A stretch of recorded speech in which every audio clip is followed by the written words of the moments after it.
Welcome to Roll for Imagination, a Dungeons and Dragons podcast where a group of friends separated by distance come together to adventure in the wonderful world of D&D. My name's Joe and I am taking over the DM role for the time being. Yeah, so welcome back everyone, both players and listeners.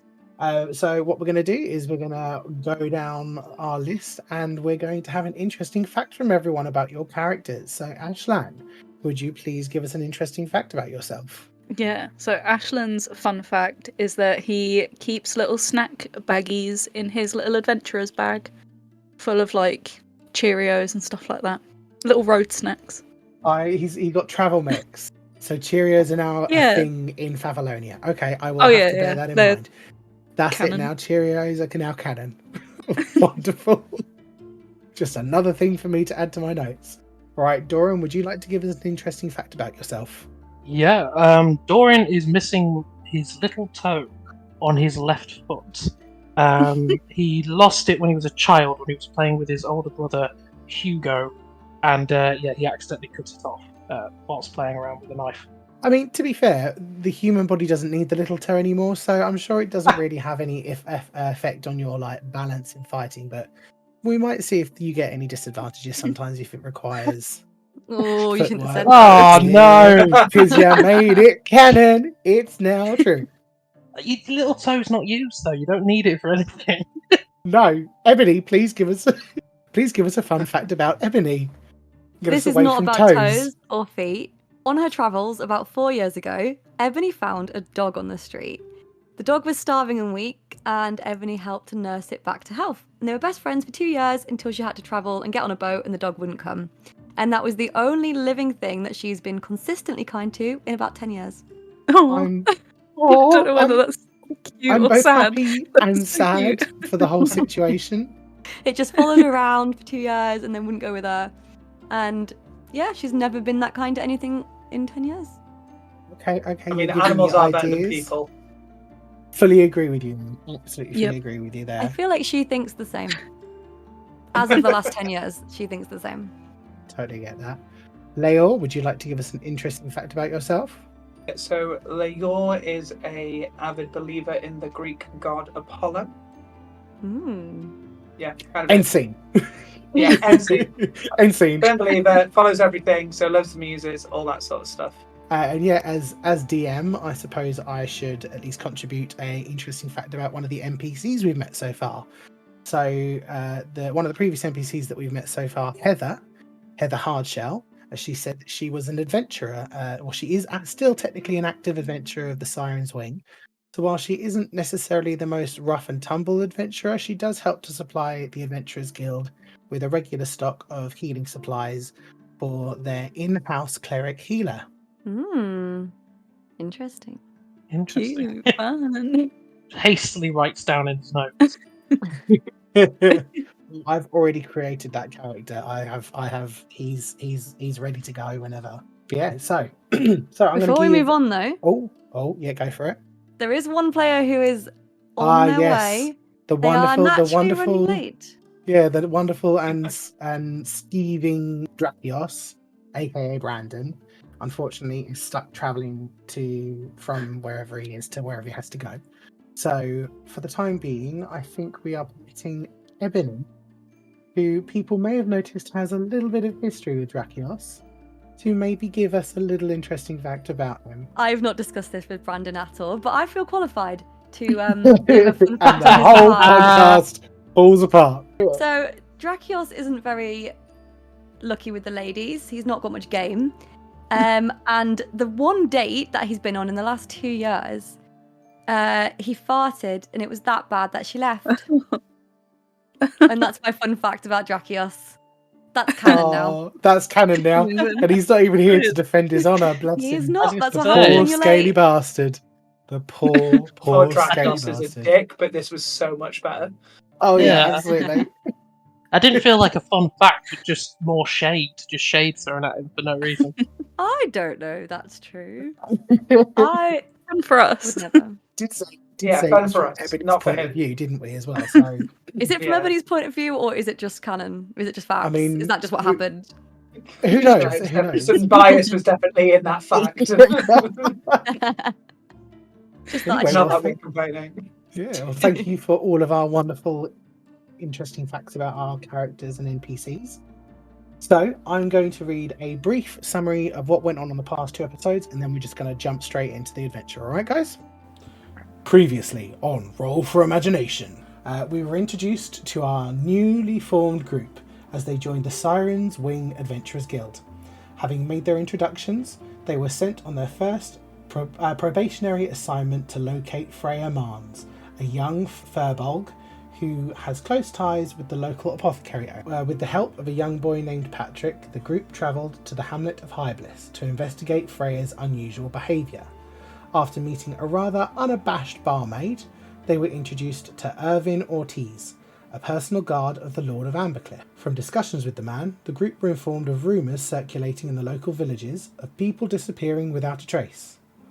Along with this mustachioed man, they set off to check on Freya's home, located at the edges of the local forest.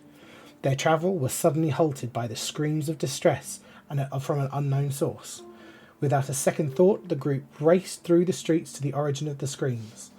To their dismay, they found Patrick bleeding on the floor of his aunt's house, as people in dark robes were attempting to kidnap her. Calling on her raw power, Ebony was able to pull Patrick back from the brink of death.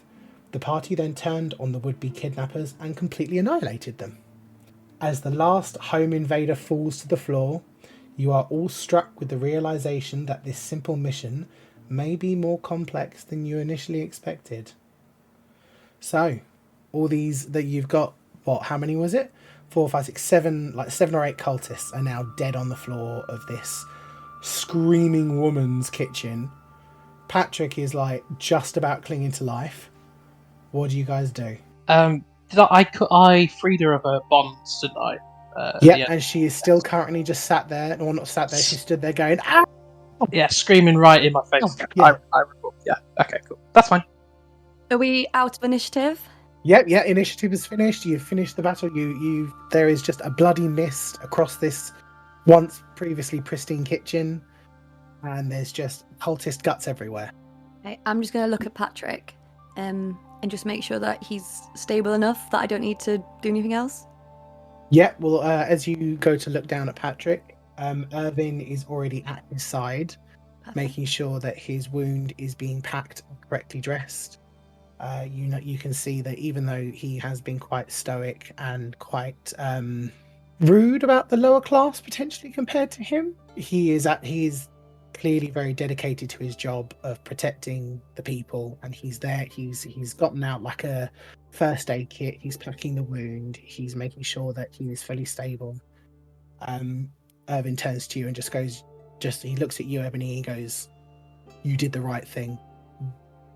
You went straight to help him. Thank you so much." It's okay. And I'm going to then walk away from that scene.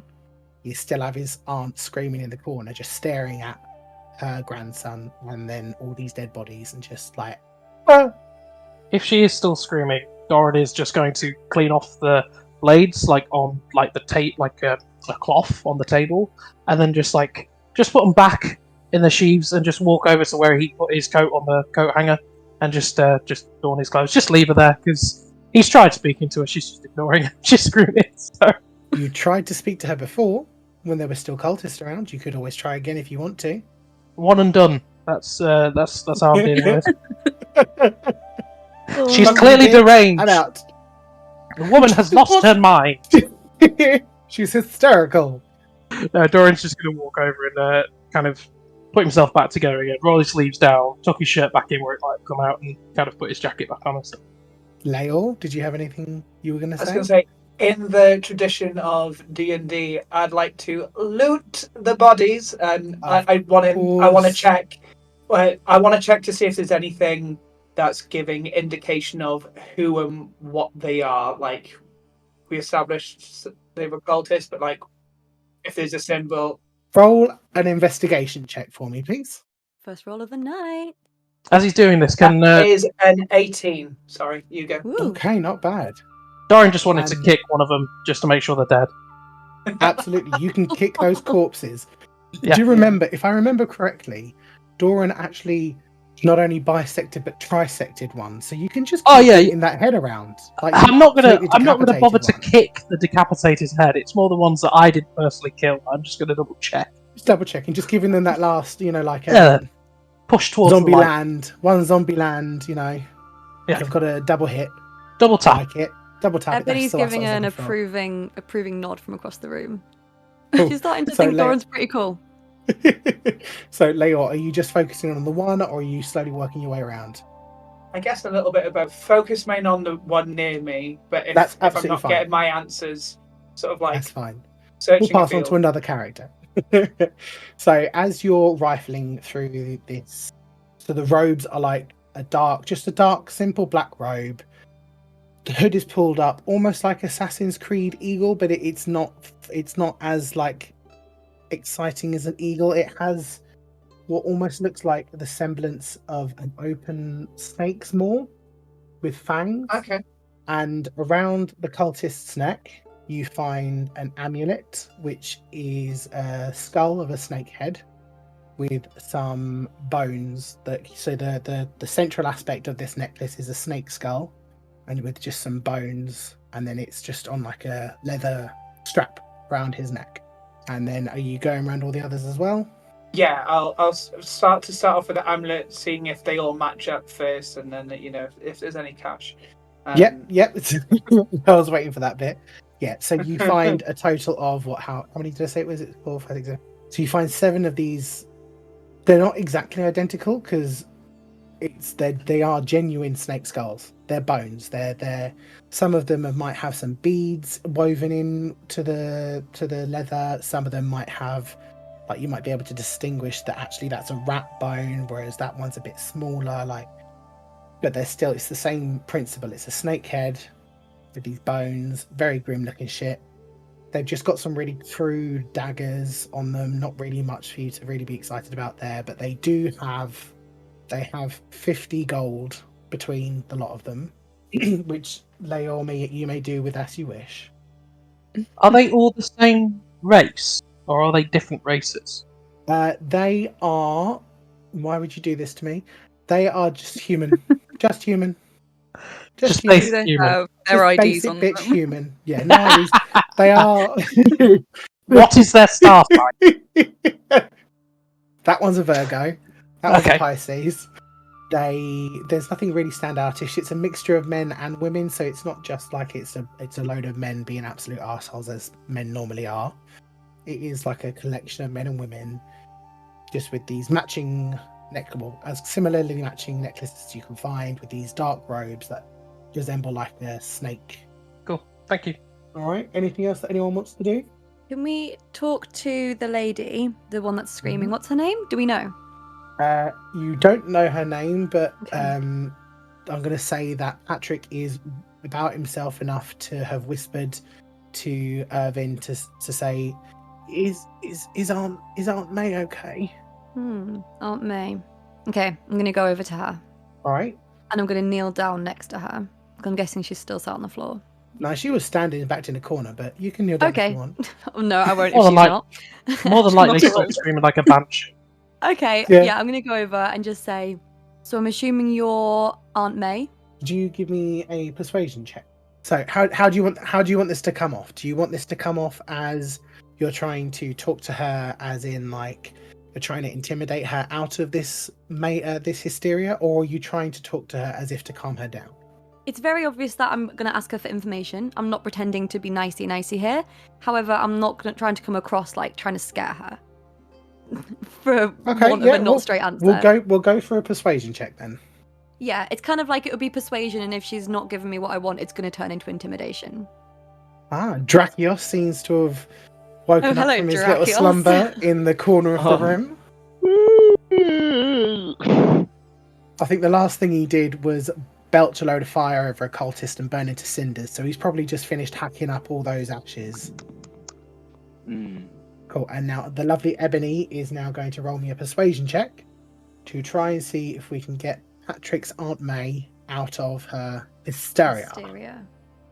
So I just rolled an 8, but I have good persuasion, so it's going to be a 14 total. Ooh, not enough, love. She's still, she's just, Patrick, My boy was gonna be alright. Is he gonna be okay? Who were they? I don't know. Oh my god, there were people in my kitchen and I don't know what's going on. Who are you? Oh my god. Okay, I'm gonna. Can I now go for the intimidation, like I said I would? Absolutely, go for it. Okay. How much do I scare this woman? Scare her I'm straight. going Make her realise that this is a life and death situation. Yeah, I'm gonna step very close to her, and I'm gonna cast light. So it's not anything actually dangerous, but I just want to be intimidating. So I'm gonna cast like the purple lights in my hands like this, and I'm going to say, "Calm down, think straight. This is important." And see if she'll calm down. Give me an Or maybe it'll be intimidation worse. check with advantage then. Okay, cool. Okay, and I'm adding. It's gonna be a 15 this time. That's exactly what you needed. Ooh, okay. So you can see the lights are reflecting in Aunt May's eyes, and she's still understandably quite panicked about the whole situation. She's watched her nephew get shanked in the gut and potentially bleed out. She's had a home invasion, and then she's had another home invasion that seems to have stopped the initial home invasion. But what you get out of her is they didn't really say much. They just said that it's going to happen today. Now that they have that druid girl, the life force of a druid is what's needed to start the ritual. Something about heading back to the forest, a house in the forest. I didn't. What house in the forest? I don't know. The only house I know of I don't know of any houses in the forest. I don't go in the forest. It's too dangerous. Which direction did they come from? They came from my back garden. And as you turn around, the window that Ashlan accidentally shot his guiding bolt out of, that they had already smashed through to get in. You see out of the window. You can see in the distance. It's like maybe an hour's like a brisk walk away. Is this forest? Is this like really thick, dense forest? She said, I don't know. They came from that direction. They came from from the back of my house through the window. I'm assuming it's the Hyblis forest that they were talking about. I'm sorry. But if they had what they wanted and they had what they needed to complete the ritual, why would they come here? What do you have that they're going to want? I don't know. I don't know. Patrick came to visit because he was passing through to go to another town to collect the delivery for the guild that he is on probation for. And my God, is Patrick okay? Ebony just says Patrick's fine. And can I insight check her? Yeah, go for it. I'll see if she's lying. Can I check out the back garden at this point and like signal over to somebody else to come with me? Yeah, Irvin will come over with you. He's stabilized. He's quite happy that Patrick isn't about to bleed out now, and he's going to come over to you, and he's going to come and survey the area as he's like a trained guard. Ebony, what was your roll for insight? 13. Okay, so with a 13, you know that she has absolutely no idea why these people have come for her. We should have left one alive. So guys, anyone got revivify? Can anyone bring people back from the dead? Who wants to waste it on this? Really gonna waste a revivify. Oh, okay. On that. Yeah, so from that insight check, you know that what she is saying is true. She is just full of panic and concern. A, she nearly got kidnapped. B, her nephew was just about to die in front of her. Oh, they were kidnapping her. They wanted her. Yeah, they were kidnapping her. She was bound and gagged and being dragged out the back door. Do you have magic? No, I don't. Are you sure? I'm fairly certain. Otherwise, I'm pretty sure that I would have put up a much harder fight than I did. I just slapped one of them a few times until he hit me. My face hurts, and then they put the gag on. And related to anyone magic? Yeah, Aunt May just goes. I have no idea. We just live. I've just lived in this hamlet for my entire life. I don't know if we have any connections with any magic or arcane things. I just live here. That's it. Patrick visits me every now and then. I'm going to turn back to the rest of the group and just kind of have my back to her. I'm not really interested in what she's saying now, and just say to everybody else, They wanted her. They were doing some kind of ritual. So she's important. I don't know how, but they must have wanted her for something. Maybe she's a wee sacrifice. I think that our scaly friend here has a point. This is Irvin speaking up from looking out the window with Doran. Doran, do you want to do a perception check initially, because you were just looking out the window to start off with? Yeah. Of course. I got a 17. Yeah, okay. So as a 17, looking out the back window, Irvin rolled a 24 for his perception check along with you. Yeah. And he goes, I think our scaly friend Drakios was right. There seems to be some kind of, from what I can see, there's a trail leading into the forest. From what I can gather, they were trying to kidnap her to use in whatever kind of ritual these weird viper people have in store. They said something about a green girl or some druid girl. Do any of you know a druid? Well, that's right. That's who we're looking for.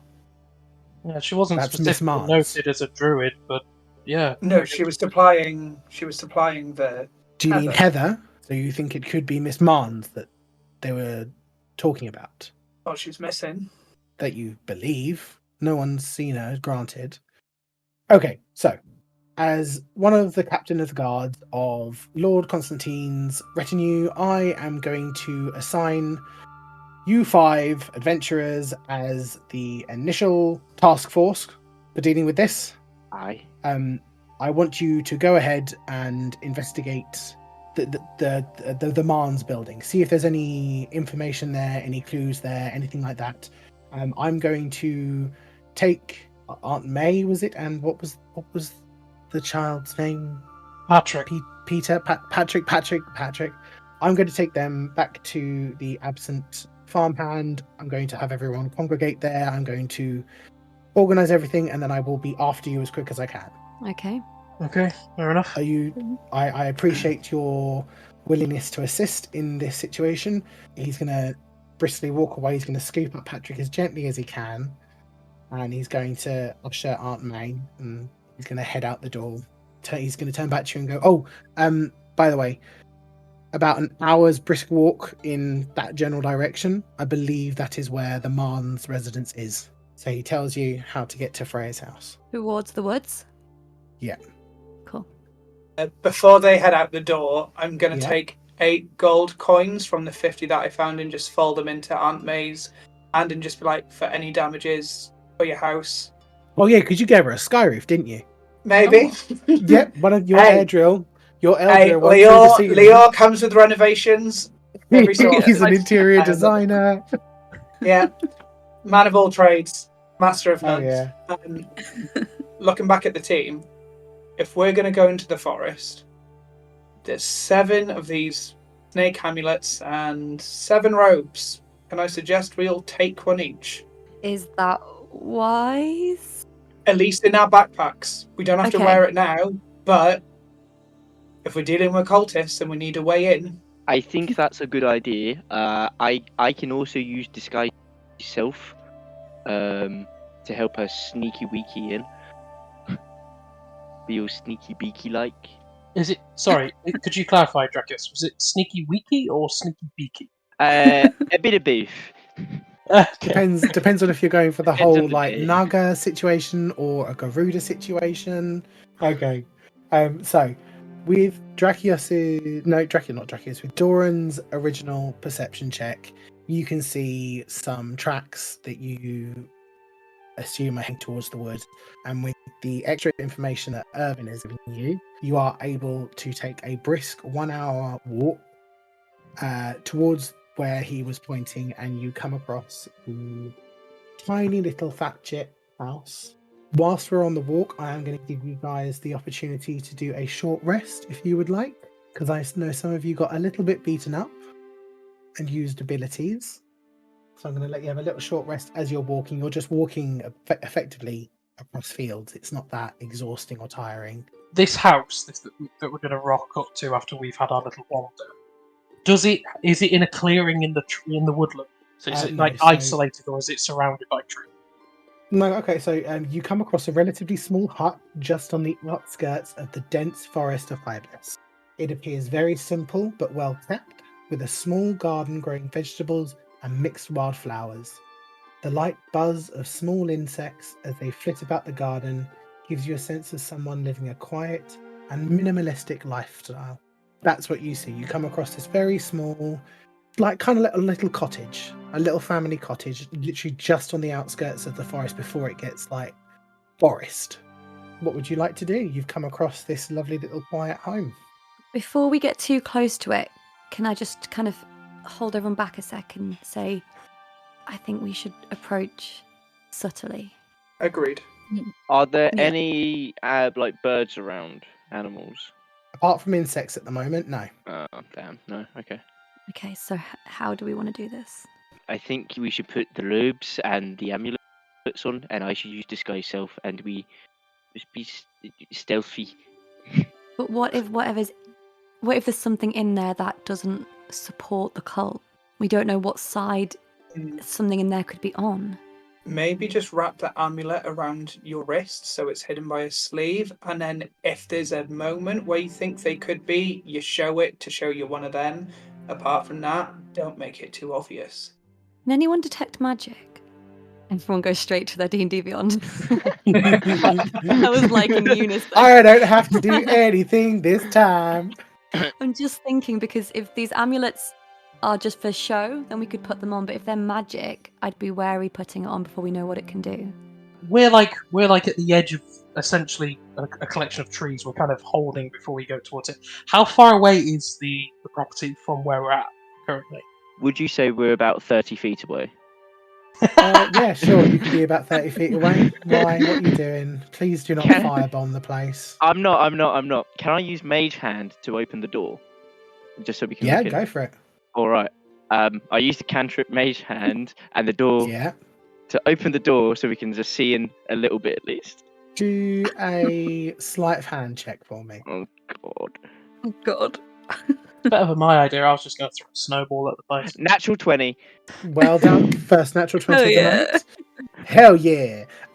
Okay, so as this mage hand, which even though I imagine it is an actual proper hand, you can't see the hand at all.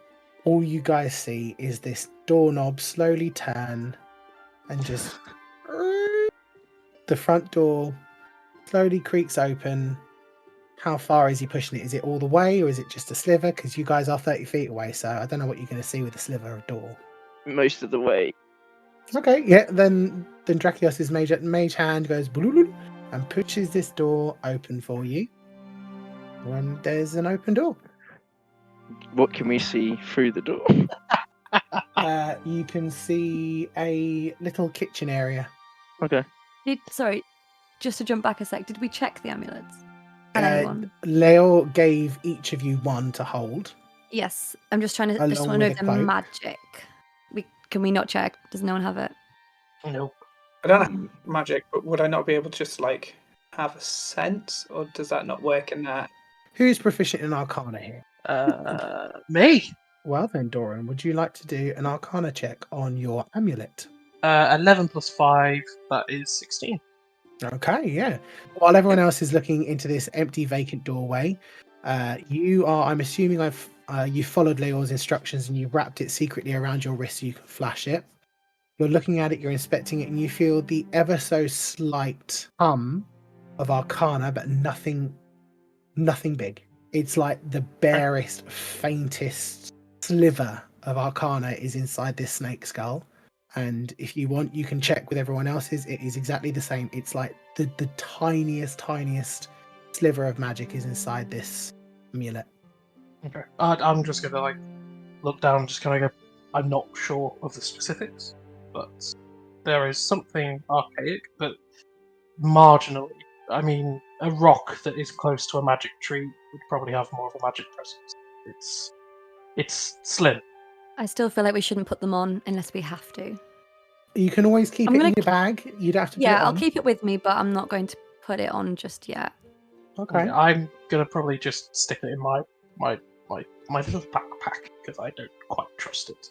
Well, do we go in now? Surely if someone was in there and the door opened, they'd come to the door, right?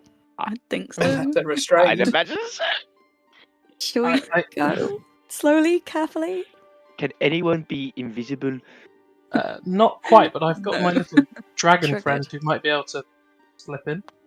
Yeah. Yeah. Yep. The door is big enough for Locke to slip through. Yeah, He do can it. have a look. I'm just going to turn to Locke, open up my jacket. He kind of slips out, and I'm going to look at him. Kind of just, okay, buddy, go. And he's just kind of going to just stay looking at me. He's going to look at you. Go. He nods at you and then jumps down, and he's going to scurry halfway, turns around, like he's confirmation. Like, am I going in here? I just kind of nod. And he goes, ah. He scurries in there, and then he's in the house. Okay, I'm going to reach out to him, like, telepathically, and just ask him to kind of convey what he sees. I don't really want to look through his eyes. I want to be aware of my own surroundings, but if he could just convey what it is he's seeing, even if that's just he does a little fly around when he comes back and tells me. In your mind, you get the sensations of home. You get the feeling of being welcome and being safe. You get the hint of like dried rosemary on your nostrils. You can hear a little scurrying. You don't know if that's Locke. You don't know if that's something else. Just it's not like person scurrying. It's like rodent scurrying. But yeah, that's what you're kind of, because you're not embodying Locke right now. You're asking him. He doesn't know words yet necessarily. What he's conveying to you is what he feels this place, like the vibe of the place, and what he's kind of sensing and what he can kind of hear. Awesome. I'm just going to look at the rest of the party and just be like, seems safe enough. Okay, then. Should we go? Let's go for it. Ladies first. Okay, Drakios, ladies first. Off you go. Such a gentleman. In this moment that they've had this sort of back and forth, I would literally just kind of roll my eyes and take the first step. Just flip your hair over your shoulder. Just give that So as you enter the home, you are greeted by a welcoming scent of drying herbs hanging from the rafters of the hut. Around you is a small picnic living area with 2 doorways leading off of it. One appears to be a small bedroom. The other is a small herbalist workshop. And that's all you see. Are we all there? I mean, Leor went in first, but I'm assuming that you're all making your way there too. Yeah. I'll Just just wobbling. sort of signal to them that the coast is clear. Yeah, I'll be second in and I'll call Locke back to my shoulder. Okay. I would like to check out that herbalist workshop, please. Yeah, okie dokie. So who wants to do what? So Locke, as he's come back and he's scurried up your leg and he's now perched back on your shoulder, and he's going to give you a little lick on the cheek and a nuzzle. I'm going to grin and bear it. Okay, so we've got Leor is going to investigate the herbalist's room. What does anyone else want to do anything? You've got a herbalist room, you've got a kitchenette, and you've got a bedroom. I would like to investigate the bedroom, please. Yeah? If I investigate like the surrounding outside area, just for Yeah, like you any can kind survey of the area. Yeah, thank you. I'll investigate the kitchenette. Yeah, I think Ashlan? I'd be near the herbalist area as well. Okay, so we'll do the bedroom first. So, Ebony, Mm-hmm. you walk into this small bedroom. A small single bed sits in the corner. A trunk with folded simple clothing sits at the end of the bed. A bedside cabinet with a half-burnt candle and a book sits by the bedside itself. So you see a single bed, what you believe is a trunk for clothes, and a bedside cabinet with a candle and a book. I want to just look around and see if I can find anything private and personal. Just anything that might give an indication of her thoughts before she went missing. Okay. Give me an investigation check, please. It's only a 9 total. Unfortunately, you rummage through the trunk and you open the drawers and you don't really see anything that's particularly exciting to you. Okay. Does anyone else want to go and help? Is that your way of saying there's Ebony? something there, but you haven't found it? Maybe not. Who knows? I mean, Drakios, you were only in the kitchen next door. Do you want to stick your head in and have a little look yourself? Yeah, I'll stick my head in and have a little look myself. Okay. Could you roll me an investigation check, please? Yeah. Oh, I've got 21. Yeah, the numbers have said it. So, first of all, you are looking through the bedside cabinet, Drakios. Yeah. And you've got Ebony behind you. She's crossed her arms and she's like, Yeah. I've already looked in there. There's nothing in there, for fuck's sake, you scaly little shit. She's not saying that though, but she's saying it with it's her in her head. expression. It's in her head. Yeah. You can see it on can her visually face. see It's in her it. head. Yeah. Yeah. You can see it in like the reflection of the candle, the candlestick holder. But yeah, so you are looking through the cabinet drawers and you find a small portrait of a Furbolg family, a mother and father smiling proudly down at a sleeping baby swaddled in their arms, carefully folded and stored in a little silk panel just inside the bedside cabinet. On the back of it is written, "Congratulations on the birth of your beautiful daughter. May the gods of Olympus keep her safe. With love, Heather Hardshell." Oh, I'm gonna cry. So that's what you find in the bedside cabinet. Okay. And so you've obviously shown off that you found this, like, fuck you, asshole, to Ebony. And then you can make your way over with that 20, what was it, like 21, 22? Absolutely, you're getting everything in this room, mate. So you open up the trunk at the bottom of the bed, and you find you're rifling through the clothes, and you find what appears to be a small chunk of amber with a white flower encased inside of it. Drakios, are you proficient in Arcana or any magic of any sort? I am proficient in Arcana. Okay, could you give me like a Arcana check? Yeah. Oh, 7 overall. Do you know what? That's fine. You can feel that slight hum. So you, as a magic user, even though you just get this knowledge of magic innately as a bard, because you're a bitch like that, you know that there are some spellcasters that need focuses. Some people need Arcana focuses. Some people use their cleric symbols, their religious symbols. Druids have druidic focuses. So you see this little, like, it's not even like, it's about half of a fifth size lumber with this white flower, blooming flower encased in amber. And from it you can feel that slight hum of Arcana, and it makes you think, well, this to me, it feels like an arcane focus for someone. As you pull it out to wave it at Ebony, you hear from underneath the bed springs this raccoon. And can you do a strength challenge for me, please? Are you fucking... Can I help? Can I help? Because I'm right there. Nah, mate, you're not quick enough. No, funny. What, help the raccoon? I mean, are you helping the raccoon? Oh, good point. Am I allowed to help the raccoon? You can help the raccoon if you want. Towards the raccoon. No, I won't help the raccoon. As much as I have a distaste for Drakios, I'm not going to do that. Thank you. 14 in my strength check. Oh god, if I take damage. It's a nat 20, babe, from a raccoon. Embarrassing. Soz, babe, you got beaten by a raccoon. So this raccoon scurries out from under the bed, and with like lightning speed, it flies through the air with its tiny little bandit paws, and it grabs. Is it Freya? No, Sorry. It grabs the arcane focus. Shut up, Ebony, Jesus. Sorry. It grabs the arcane focus, and because it's only now got 2 paws to walk on, it's kind of waddling, getting it, trying to keep it away from you. Can I reaction throw a dagger at it? Oh my god! I'm just in a raccoon jump up and steal the arcane focus from me. Walking on 2 legs, it's obviously got more conscience than a normal raccoon. Okay, so just as you pull this dagger to launch it, you see there is a collar.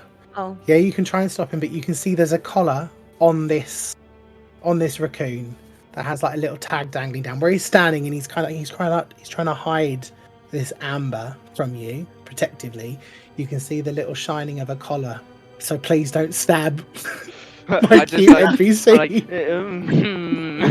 As he raises his arm to throw the dagger, I'm gonna grab his arm and stop him. Yeah.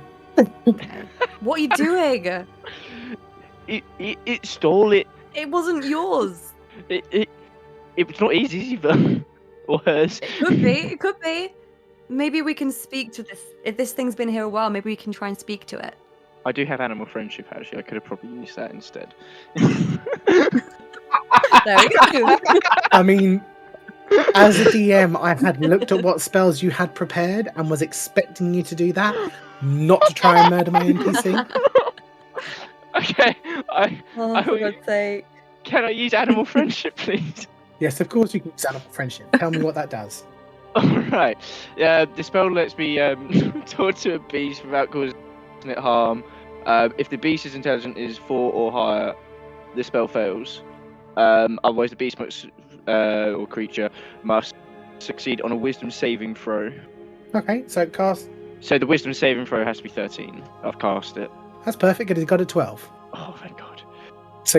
So from this raccoon's mind, you can hear, Freya, it's Freya. You can't have it. It's Freya's. Okay. I kind of go to Ebony, like the raccoon saying it's Freya's. Hello, Mr. Raccoon. I didn't mean to cause you any stress. We are looking for Freya. We were concerned. We were sent here, and we want to help. He kind of sits himself down, and he looks defeated. He's still got the amber in his hands. He goes, Freya gone. Freya taken. Rufus, no help. That's not strong. Who took her? Black robes. Black. Did they have this amulet? And I kind of show the amulet as well. Exactly. Okay, I'll put it away. It's not ours. We killed some earlier. We killed some, and we took their stuff just in case there was more in this house, and we needed to be like.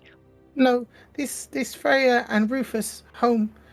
The snake people. They smell like snake, like serpent. They do smell very snaky. I can confirm that. They took Freya from Rufus, and where is Rufus then? Rufus is Rufus. Oh, you're Rufus. Oh, sorry. Gonna turn to Ebony, and even though Ebony can't understand it, Drakios, you can understand it and go, "This one's stupid." I'm gonna kick him. What he said? Of course he doesn't say it. Don't kick him! Don't kick him! Granted! He goes, Okay. He goes, this Rufus couldn't help Freya, but Rufus has Freya's magic rock. And he's holding up the little amber. This helped Freya use magic. She dropped Rufus' pick because safe. You did well, Rufus. You did very well. Can you track where Freya is, or do you know where they took Freya? They took in the forest. Freya and Rufus were looking for herbs and tasty mushrooms, and then black billowing cloaks, and someone kicked Rufus at tree. Who would do such a thing? I know I may have just threatened to, but I would never. It's I'm so sorry. Are you injured at all? Oh, Rufus, okay. Rufus. Are you sure? Rufus is okay. Yes. Okay. Rufus does not know where Freya is, but Rufus would like to help. He puts out a little paw to you.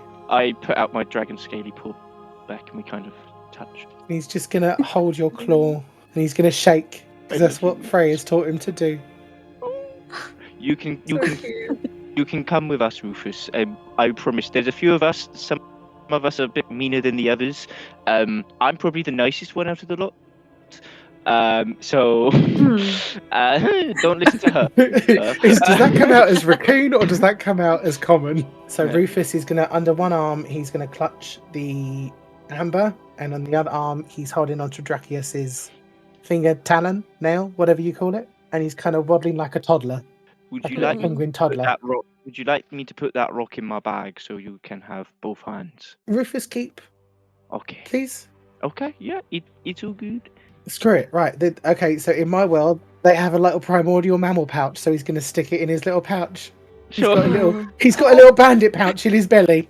He The can. kangaroo raccoon. Like a little, like he's a kangaroo raccoon. He's a kangaroo-coon, guys. Kangaroo. Oh my god, I love it. Yeah, he's still carrying. He still wants to keep hold of it. Okay. So that's you guys. Would he like to jump on my shoulder or just walk by side? Yeah, you can do if you're happy to let him up there. You can, if you want to. You can. He's going to hold up his hands like a little toddler. He's going to sit on your shoulder. I mean, have you ever seen a raccoon? They are actually quite large. I'm a dragonborn. It's all right. That is true. Okay, so that's the bedroom. That's the bedroom scene, guys. Now to the workshop scene. So in the workshop, we have Leor and we have Ashlan. As you enter this workshop, you see an old wooden workbench with herbalist tools neatly arranged upon it. Shelves of jars line the walls, and a small bookshelf houses a few mementos alongside a small collection of books and journals. The room, this is where like that really rich smell of dried herbs and crushed herbs hits you like a wall. This is obviously where Freya, even though she's a forager, she most, from what you know, she has been foraging out in the forest to collect things for her hither and to sell things at the market to just get a bit of money in. You can tell that she wants to learn. But she's got this like herbalist 101 kind of situation going on. So, what do you guys like to do? Ashlan, any thoughts? Yeah, I just kind of want to look around and see what I can find because it's almost like gives me kind of a medically vibe. And as a cleric, I feel like I can vibe with that. Nice. So I'm just investigating. Okay. Give me... Okay. Which would you prefer to do? Would you prefer to do an investigation check to look around for things? Or would you like to do a medicine check to look around for medical supplies? I'd like to do a medicine check. Okay, roll a medicine check for me then. This is my first roll with my new dice, so we'll see. Oh, please God, let these ones be blessed. Do anything good. Honestly. That one. Yours in the corner to Apollo. Oh wait, no, I read it wrong. Is this going to be like me? 22. Oh 22, my God, 22. That's amazing. I'm so proud of you. I'm so proud of you and your new dice. Oh my God. Okay, so on a 21, you're going through the bookshelf, and as you're going through the books, you're looking at them, and yeah, the titles are kind of indicating to like apothecary for dummies kind of situation. That's the vibe you're getting. And you find a book which, as you're like, you're just pulling at the spines, just pulling them out so you can read it a bit better. One of them doesn't feel right. So you pull out this book, you open up this leather-bound book, and inside of the book is, they have cut out a section inside of the book. And inside of that little cut-out section of the book are 2 vials. One of the vials is that each vial is labelled. The first vial says, "For small ouch," and the other one is labelled "Now you see me." So you now have 2 vials, one of which says "For small ouch." You have another one which says a potion for "Now you see me." Would you like to do anything else with those? I feel like I want to know what they are, but I also don't want to open it. No, it's just fine. in Do case. another. Do you know what? Actually, you got like 21, 23, didn't you? So you can tell from your training as a cleric, from your medical knowledge that you've gathered through the years of your history that we won't go into, you can tell that you, at least the bottle which says "For small ouch," you can tell that's a potion of simple healing. Okay. It may not be as great as a regular like potion of healing, like maybe just the 1d4, that's it, because this is something that you believe that Freya has made off of her own back. And the other potion, you're not 100% sure because it's not necessarily medicine related, but looking at the contents of the potion, you've seen many potions in your life and it's got that same kind of vibe to it. And when you put the words "Now you see me," what is the next portion that you'd expect it to say? Now you don't, so like invisible. Yeah, so vibe. You can gather that this is potentially a potion of invisibility. Fun. Okay. Leor, is there anything you wanted to do in this room while we're here? I guess most of it's been covered, but I guess I'll just do a general investigation of. You covered medical, didn't you? I guess you haven't had an investigation in itself, really. Yeah, I'll just kind of have a look around, see if there's anything that jumps out that seems important, especially connecting to, we've been told about a druid. So if I can see herbalist books, I'm curious to know if she's trying to teach herself or... Yeah? Could you roll an investigation check for me, please? Okay. What is my investigation? 19. Well done. Okay, that's what you that passes it. Don't worry. So as your colleague, your newly found colleague Ashlan, has rifled through these medical supplies and all these things, you're looking around, just casually looking at the workbench, and you see what looks like a rather well-worn leather journal. So you pick up this leather-bound journal off the workbench. And after skimming through it, you can surmise that this is Freya's journal that she uses for documenting her foraging forays. It details what locations are good for gathering different components. And the very last entry goes as follows. Passed by the old abandoned lumberjack's hut today, could hear hushed voices from inside. Not heard of anyone taking up residence there from the village. Tried to remain quiet as I left, but I didn't disturb them. Must remember to ask about it when I pass through on my way to Ambercliff tomorrow. And that's where the passage ends. So you found Freya's journal that seems to be so do with that information what you will. So after these revelations of a tiny mammalian friend and a collection of hodgepodge potions and a potential guide to where Miss Freya is, we are going to end tonight's session there. Ooh. Oh, okay. Cliffhangers, people, cliffhangers. You've done well. You investigated. I hope I wasn't too railroady and going, no, guys, come on, like, really look, guys, really look. It's good. We made a stupid, friend. so We have a possum. You met Rufus. He's not a possum. He's a raccoon, not a possum. Oh, a He's a raccoon. raccoon. Is there a difference? Yes, there's a Yes! difference. God, Much racist. How dare you? Raccoons are Raccoons live adorable. Possums I'm are a raccoon horrible. enthusiast. Oh my god, okay, I Dead. don't know about... I have So actually much hate. seen a raccoon So much before. hate for that. What? I've seen one. I saw a raccoon. I sorted one, I promise. I did in America, I'm not lying. Little trash bandits. I love them.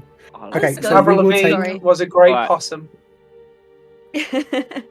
Thank you so much for listening to our podcast. If you've liked what you've heard so far, please tell your friends to come and revel in our chaos. You can find us on Spotify, Amazon Music, Apple Music, and YouTube under Roll for Imagination. You can find us on TikTok for Roll for Imagination and Facebook for Roll for Imagination. On Instagram, our handle is Roll Imagination, no spaces. You can also find the link to our Discord server in the bios of all of our podcast episodes.